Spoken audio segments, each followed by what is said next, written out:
Hey guys, Churchy here. In this video, I want to share my thoughts about the Starfield Shattered Space DLC, and I also want to talk about what it's been like revisiting Starfield in late 2024. For me, Starfield has been a mixed bag, and upon revisiting the game, I've found myself to be a harsher critic with less tolerance for some of the issues I faced. I'll be talking about the good, the bad, and the bugs, but I think I'll start this video by talking about the good, with the massive caveat that while I have had moments with Starfield and the Shattered Space DLC that were both fun and immersive, and I do indeed think some aspects of the DLC are a step in the right direction, overall I think Starfield has some serious design flaws, and the bad and the bugs and the crashes really detracted from my experience revisiting the game and tarnished a lot of those fun or immersive moments that I did have. To give you guys a little bit of context, I went into this playthrough doing some extras to hopefully make my time with the game more enjoyable. I created a Varun themed character who of course had the Serpent's Embrace trait. I downloaded Varun themed mods and other cool armors, and big props to Zone 79. I used some of their appearance mods, Varun mods and armor mods, and they were fantastic. I also explored some of the other content that had been added to the game since I last played. This included checking out the Rover and the Trackers Alliance.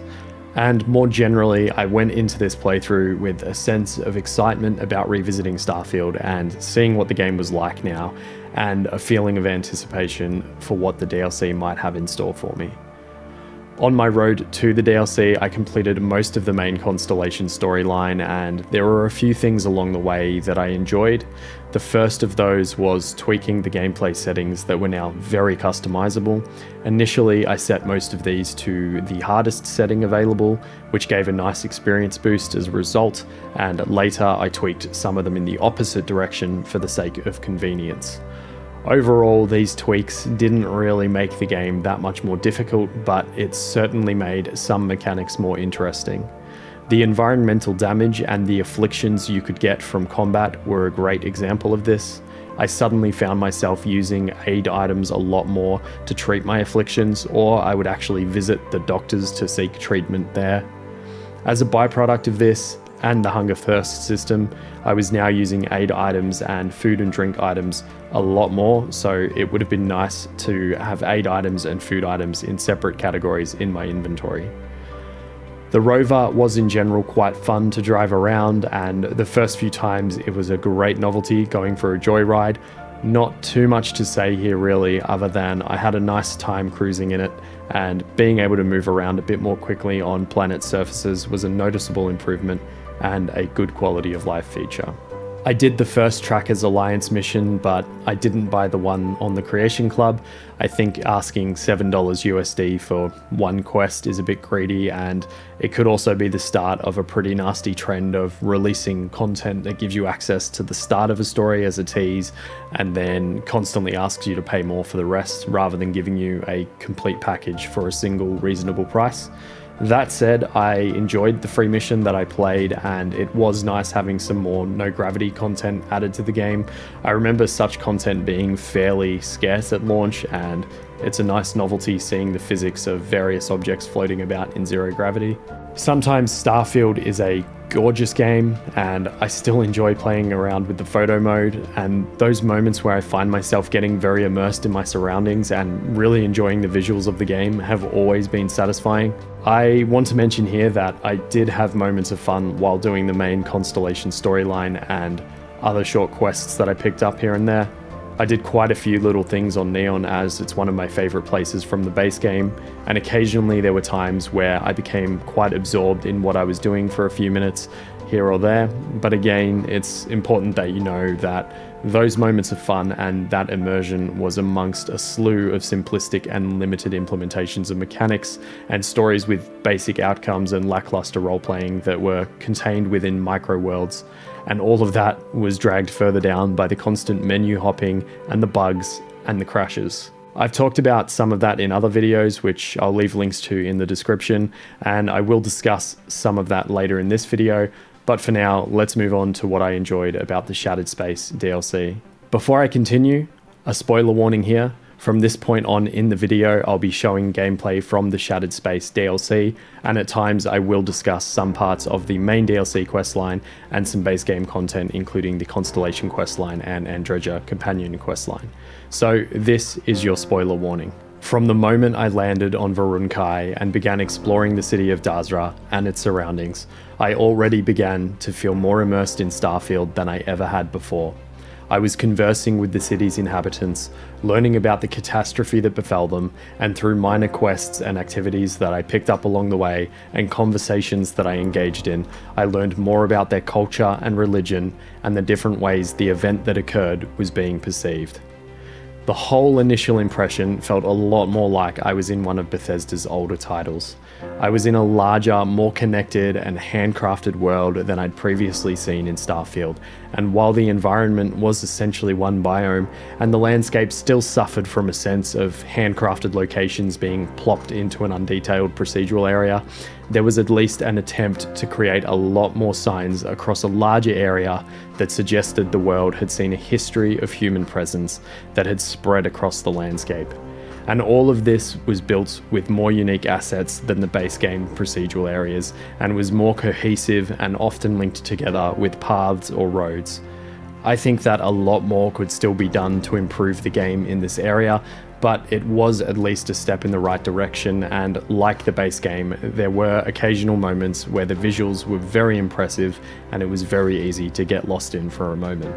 Building on this foundation, the explorable locations strewn across the map were unique, handcrafted locations, and because of this, not only was exploring the DLC more interesting than the base game exploration, but the side quests that took place in these locations tended to be more interesting as well, because they could use the handcrafted locations as a strength for the storytelling.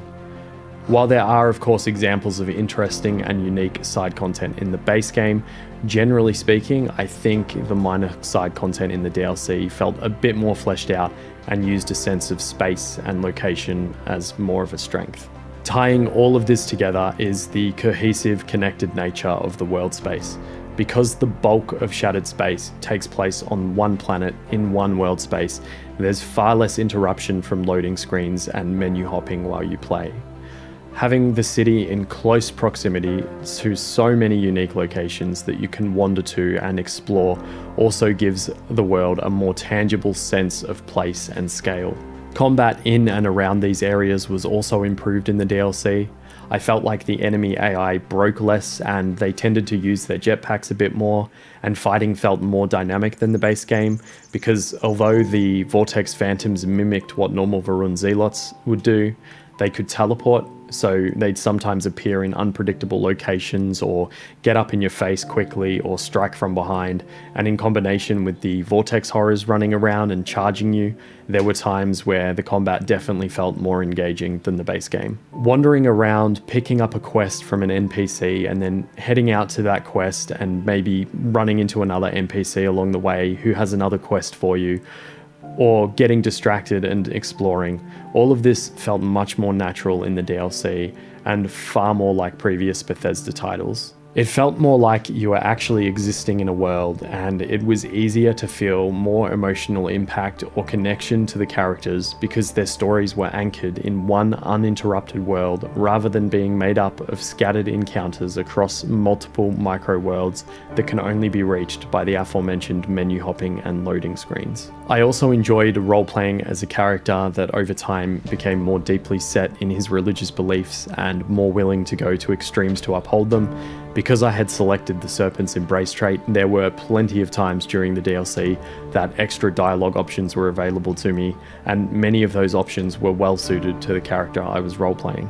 A great moment involving this, and one of the best role-playing moments I found, was when, during the main DLC questline, I was pursuing an individual who had abandoned his house and duties to flee and live a new life, and when I found and confronted him, I was able to carry out his sentence, and so I executed him and a friend of his who had helped with the escape plan.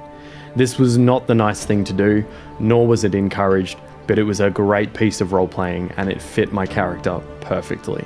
With all of that said, I think it's important that I manage expectations a bit here and mention that while I did enjoy the DLC and those elements of it that I've just discussed, it was still nothing mind-blowing or incredible. It was just a competent implementation of those features that harkened back to the ways Bethesda designed their earlier games. And while not as well implemented as those earlier games, I do think the DLC has a better design than the base game of Starfield. I wish that was all I had to say about Starfield, but unfortunately now it's time to talk about the bad. There were two broad categories of problems that I had with Starfield while revisiting the game and playing through the Shattered Space DLC. Those were stability and design, with stability including things like performance issues, bugs and crashes, and design covering things like the implementation of systems and mechanics and the storylines and writing within them. The first category I want to discuss is stability, or the lack thereof, because the issues I had with this side of things throughout my playthrough quickly began to detract from the experience as a whole, and the problems I had were constantly pulling me out of the fantasy in terms of fun and immersion. This, of course, started to alter my opinions and perceptions of the game along the way, and perhaps also made me a harsher critic of problems I had with the design side of things. But for now, let's talk about stability. I started this playthrough with a fresh install of Starfield, but almost immediately I began to encounter bugs and performance issues, some of which had been present in the game since launch. While most of these were fairly minor issues, one was far more serious, and over time, even the smallest issues felt quite annoying when taken in context of the whole. A death by 1,000 cuts scenario. The minor bugs that I encountered were as follows. My character's body was missing on the character creation screen and I had to restart the game to fix it. When I reached New Atlantis, I went for a wander and I noticed that building models in the distance, or building LODs, were appearing as white untextured meshes. After some digging on the internet, I found that my Starfield custom ini had a mislabeled LOD texture archive and was missing one, so I relabeled lodtextures.ba2 to lodtextures01.ba2 and added lodtextures02.ba2. Not long after this, while still hanging out in New Atlantis, I began to encounter massive performance hitches after I would close a menu and return to gameplay. For some reason, this was maxing out my GPU to 100%, and I would then have extremely choppy frame rates for some time after this occurred. After some more digging online, I found the fix, which was to disable full screen optimizations in the compatibility mode properties of the Starfield executable. Over my next few hours of gameplay, I encountered some other extremely minor bugs and issues, those being companions talking with a voice filter applied as if they were wearing a spacesuit when they weren't. Venus? That's only one planet. Hardly an entire patrol route. A random dialogue window that popped up at one point when I was cruising around in the rover and there was no one nearby.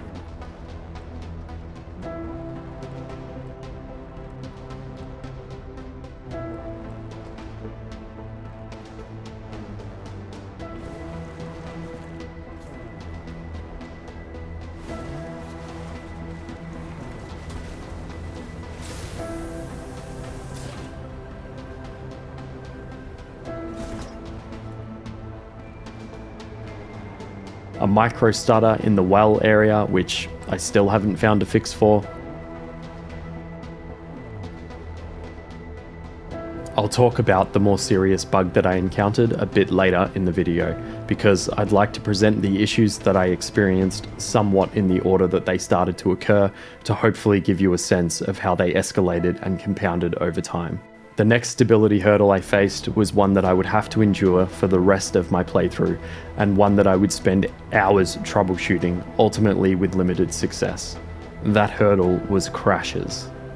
The game was relatively stable for the first 10 hours or so. I don't know what changed, but after that approximate 10-hour mark, the crashing began.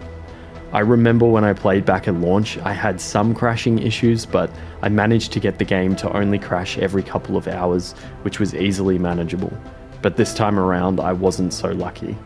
The more I played, the more crashes occurred, and they were only increasing in frequency. eventually reaching a point where the game was crashing within about 10 minutes of launching it. So I began to scour the internet for a fix, which led me to dozens of different posts from people having similar issues that once again had been present since launch and only seem to have become worse with updates. I found numerous suggestions on how to stop the crashes, and I tried a lot of them over the course of my playthrough. I'm sure there were more that I tried, but the fixes I attempted to use that I've written down were as follows. I used the NVIDIA control panel to limit FPS to 60, I set power management mode to prefer maximum performance, and I turned VSync off in-game and on in NVIDIA. I closed background apps including browsers, mouse and keyboard apps, and LED color apps. I changed Starfield's in-game graphics settings. I swapped to DLSS instead of DLAA, turned all settings down from ultra to high, and I set shadows to medium. I forced Starfield's shaders to recompile numerous times. I performed a clean reinstall of my graphics driver multiple times. I changed my paging file size. I tried auto, then set it to a massive 96,000. I underclocked my GPU. I tweaked my PC's BIOS. I removed the overclock on my CPU and tried running Starfield with XMP on and off. I swapped to high performance power options and high performance graphics options for Starfield in an obscure Windows setting that I don't think I've ever used before. After hours spent troubleshooting alongside my playthrough, towards the end I'd found the combination of fixes that seemed to help the most, but I never fully solved the problem. The fixes that helped the most were the NVIDIA control panel tweaks in combination with the in-game graphics settings changed to DLSS with all other settings on high and shadows on medium. And then the very important step of forcing Starfield to recompile its shaders every time I played. This combination also seemed to work best after I had changed my paging file size to 96,000, and it would usually get me about 30 to 45 minutes of playtime before crashing, with the occasional faster crash at about 10 to 15 minutes of playtime, and one very memorable session where I actually got about 2 hours of playtime before crashing.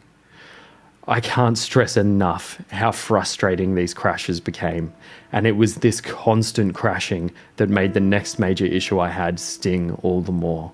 It's time to talk about the major bug that I encountered. It was an environmental damage bug, and I encountered it twice. I had been manually saving a lot because Starfield is a pretty buggy game. In fact, across my characters, I had saved so many different manual saves that at one point during this playthrough, I actually got a warning about running out of space for saves. But the first time I encountered this environmental damage bug, through an unfortunate lack of attention on my part and a combination of auto-saving and quick saving, I lost an hour and a half of progress, and the second time, I lost half an hour. I would have lost more progress on the second occurrence, but thankfully I recognized the bug and spotted it more quickly, and to surprise no one, this is once again a bug that seems to have been present since launch. There are environmental damage effects in Starfield, and sometimes one of them will get stuck on you, and no matter what you do, you can't remove it. This wouldn't be a big deal, but the effect causes damage over time, and because you're taking health damage, you can't fast travel or sleep, which very quickly becomes extremely inconvenient. The first time I encountered this bug, I tried fixing it with medical items and by visiting a doctor to treat all afflictions and heal all damage, which usually includes environmental damage effects. When none of that worked, I even used the console to enter a command to remove the effect. The console said it had removed the effect, but the problem persisted and I still couldn't fast travel or sleep. So I was forced to load an earlier save in which I had never encountered the environmental effect. When I encountered the bug the second time, I may have lost less progress, but I was trapped in a loop where a DLC quest I was doing was requiring me to travel through an area that would always expose me to the effect. I need to mention here that it was at this point that between the environmental damage bug, the constant crashing which was still occurring, and some other shortcomings I'd found in the game's design, that I was now becoming angry with Starfield. I was beyond frustrated. The state of things was incredibly irritating because I play these type of games to relax and immerse myself in a world and the stories it has to tell. But that was becoming harder and harder to do as more and more issues stacked up on top of one another. I found myself in a position where anytime I started to get immersed in the game and started to really engage with the content or really enjoy a particular quest or location, some issue would nearly always abruptly pull me right back out of that, and I couldn't play for more than a few minutes without starting to worry about the next thing that would go wrong. Up to this point, I had only downloaded cosmetic mods. I wanted to experience revisiting Starfield and playing through the DLC as close to vanilla as possible, while allowing myself to pretty up my character a little bit. But after the second occurrence of the environmental damage bug, I knew I needed to start looking for some mod fixes. So I did just that, and thankfully the Starfield community patch was an easy find and fixed the environmental damage bug instantly. So massive thanks to anyone who's working on that mod. You genuinely saved my playthrough. As I move on to discuss the issues I had with Starfield in the design category, I hope you can understand why the stability problems amplified my negative opinions and made me more critical when considering the game as a whole. I'll use the death by 1,000 cuts analogy again here.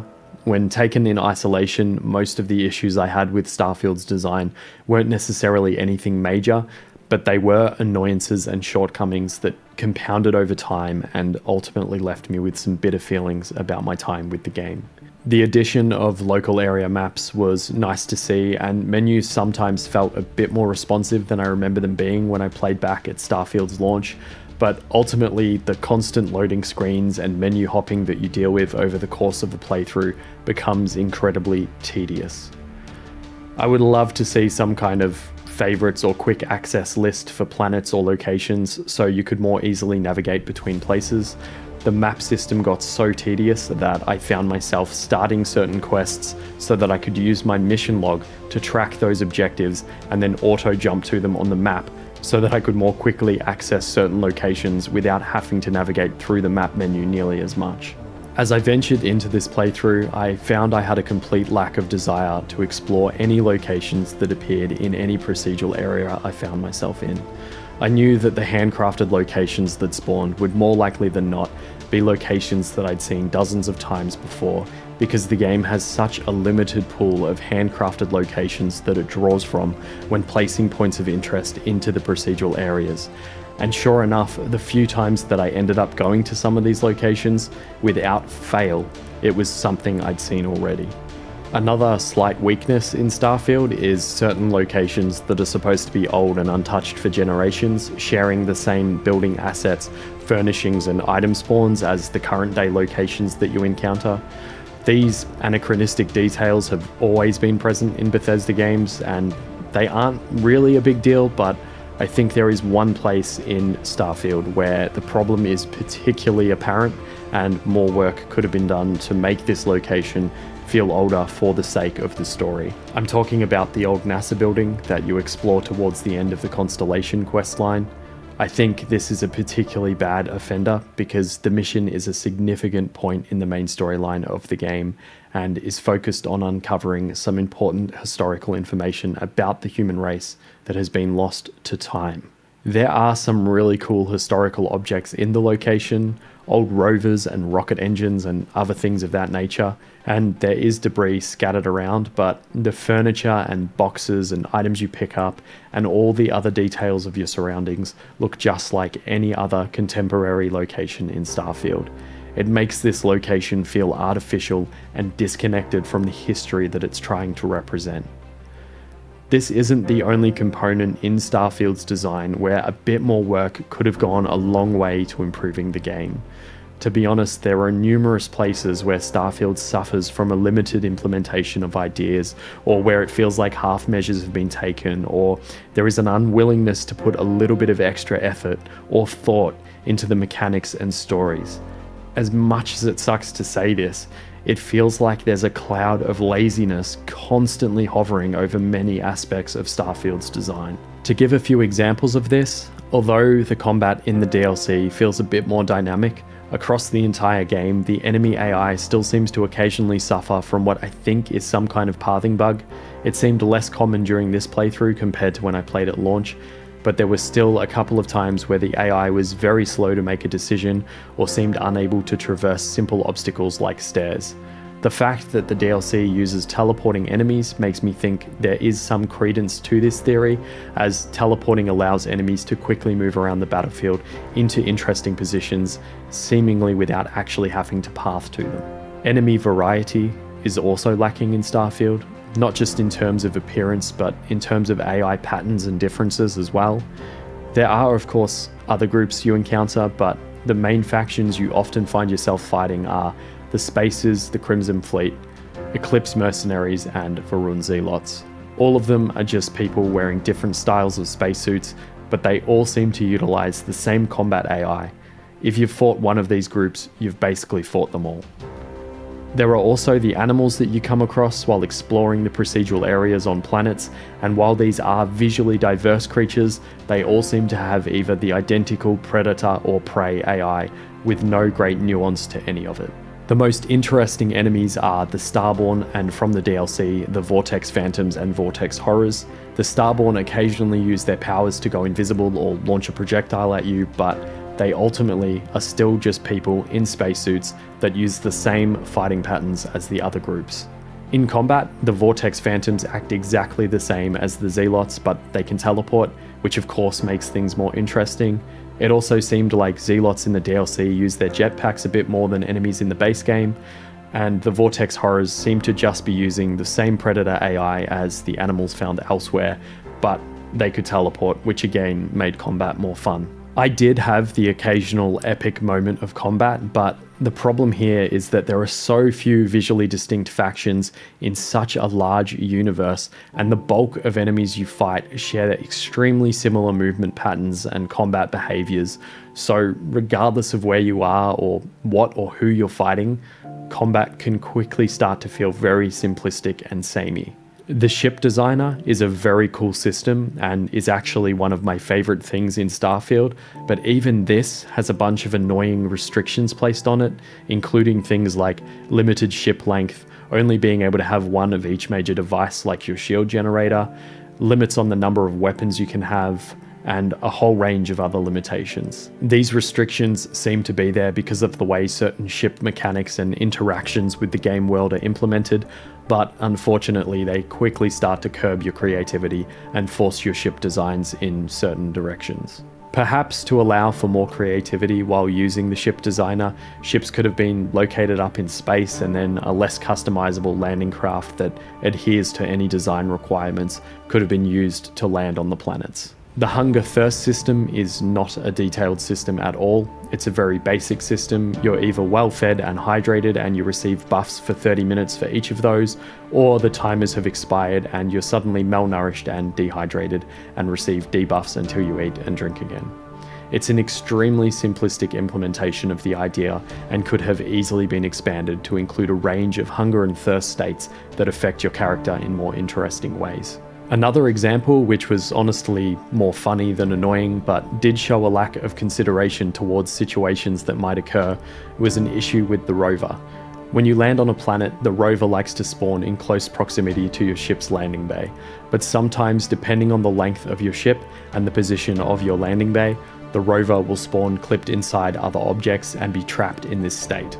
An easy solution to this problem would be running a simple check when spawning the rover to see if its collision box is colliding or intersecting with any other object's collision boxes, and then offsetting the rover's spawn location to prevent such collisions. None of these issues on their own are too much of a hassle, but Starfield is riddled with problems like this that many times seem inconsequential, but are frustrating when combined and considered as a whole. Another area where these weaknesses occur and are less inconsequential is in the writing of Starfield's storylines and characters. There are times when you're given the illusion of choice through dialogue options, but then the game railroads you towards one or two outcomes with slight differences and fails to account for any other outcome. There are also times during interactions with characters that the writing fails to account for previous interactions you've had with those characters. I've talked about some of this before in previous videos, but there are two fresh examples from this playthrough while revisiting Starfield and playing through the DLC that were particularly glaring. Because I was playing as a Varun-themed character, I took on Andreja as my companion as soon as I could, and completed her companion/romance questline. I also, of course, had taken the Serpent's Embrace trait. During our adventures together, there were multiple times where Andreja was present when I used Serpent's Embrace dialogue options and spoke about believing in the Great Serpent. On one of those occasions, another character had called me promised, and Andreja had acknowledged the interaction.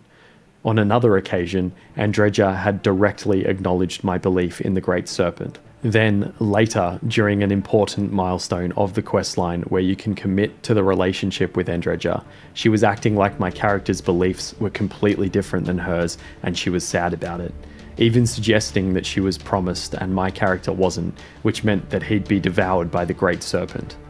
Sure, my character wasn't born on Varunkai as part of House Varun, but he was raised believing in the Great Serpent and followed the same religion as Andreja. There was no Serpent's Embrace dialogue option during this exchange, and the whole conversation felt extremely jarring and seemed to completely ignore previous interactions I'd had with Andreja. This sort of thing is nothing game-breaking, but it's certainly immersion-breaking and cheapens the experience. Choices you've made feel pretty inconsequential when characters are so forgetful. During the climax of the Shattered Space DLC storyline, I found myself in a position where I could either fight Anasco Varun or I could choose to be lost to the Vortex, but in doing so, my sacrifice would allow an army of mighty Vortex Varun warriors to bring about another Serpent's Crusade. By this point, my character had truly embraced his devotion to the Great Serpent and House Varun, so I decided to sacrifice myself to the Vortex and selected the dialogue option, All Must Serve. The game ended and an epic cutscene played. Mighty Varun warships were devastating the United Colonies, and Varun warriors, now able to teleport vast distances using their vortex powers, were quickly and brutally overwhelming any resistance. It was a glorious sight and a great and satisfying end for my character. The only problem is, that paragraph I've just read to you and that cutscene I've just described is complete bullshit. So what actually happened when I selected the All Must Serve option? Well, the game loaded an autosave from just before I started the conversation with Anasco. That's right, nothing had been written to deal with the outcome of me choosing that dialogue option, so instead the game just loads a save.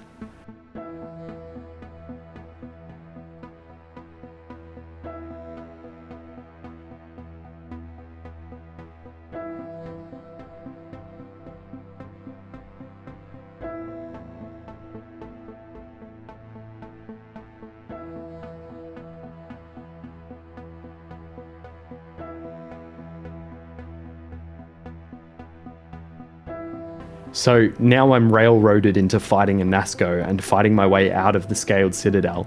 So I do that, and then after being rescued, I have a little chat with the Varun High Council. After a few dialogue options that at this point I'm feeling pretty disconnected from, I'm told I have to choose a new speaker. The speaker is the leader of the Varun people. So, given the fact that my character has basically come in like a whirlwind with messiah-like powers and the ability to speak with vortex phantoms that no one else can hear, and I've then essentially solved some major problems for the Varun people, I decided to go for the cliche but fun option, I name myself speaker. I'm then essentially told good joke and have to select something else. Even if my character would have had to murder the entire council and seize power by force, he would have done so. Or if there was a fun option to join the Zealots and help them take power, at this point after being denied his sacrifice to the Vortex, he might have. I then try to say, that's not a decision I can make. Once again, I'm given no real agency here, and I'm simply told that yes it is. And now I have to select another option. So now I just say I don't think any of them are fit to lead and that House Varun is dead. I then have to confirm this by saying I'm serious and wasn't bumped on the head, and then I'm exiled. They tell me they'll kill me on sight if they see me again, and for some reason Andreja hates me now and wants nothing to do with me, even though the council exiled me and didn't mention anything about her, but apparently she's exiled too. By the time I'd reached this finale of the DLC storyline, after all of the issues I'd had along the way, this lack of player agency and complete railroading was like a final slap in the face. And I just didn't care about any of this crap anymore. It was bad to the point of me thinking, Why did you even offer me these dialogue options when I can't actually really choose them? And to top it all off, with one final send-off, as I was having that last argument with Andreja, my game crashed and I had to go through the whole council conversation again.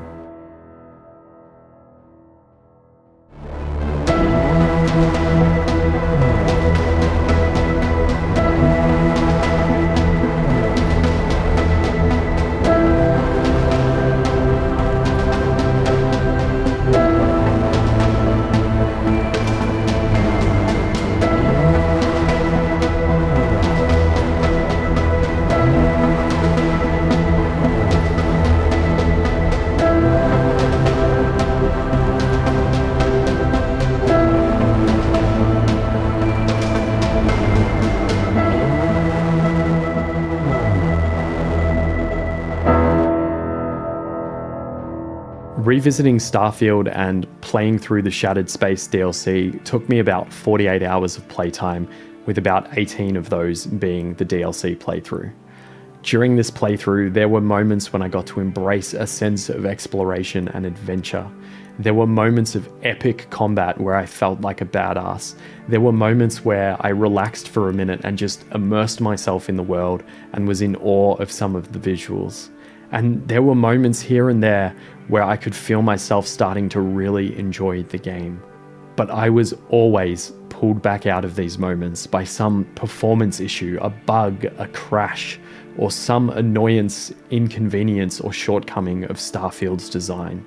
Back when I played around launch, I rated Starfield at 7.5 out of 10, which I think was too generous.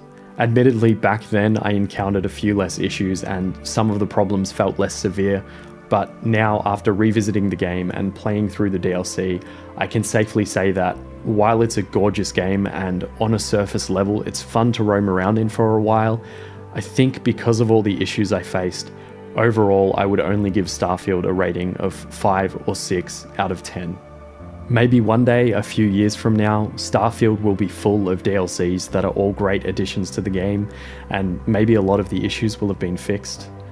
Also, by then, hopefully the modding community will have gone crazy and made all sorts of great content and fixes for Starfield as well. And maybe then I'll revisit the game and have an excellent time with a heavily modded playthrough. But for now, when it comes to Starfield, the fun is fleeting and it's buried amongst the flaws. So that's it for this video. Thank you so much for watching. I hope you've enjoyed it. Let me know what you think of Starfield and the Shattered Space DLC down in the comments. If you enjoyed the music that was playing in the background of this video and you'd like to help support my music making endeavors, you can buy the album on my Bandcamp and use it royalty free for any project you'd like, or you can listen to the album on YouTube. I'll leave links to the YouTube mix and the Bandcamp page in the description. Anyway, that's it for me. I'm out. Have a good day or night, whichever it may be, and I'll see you in the next video.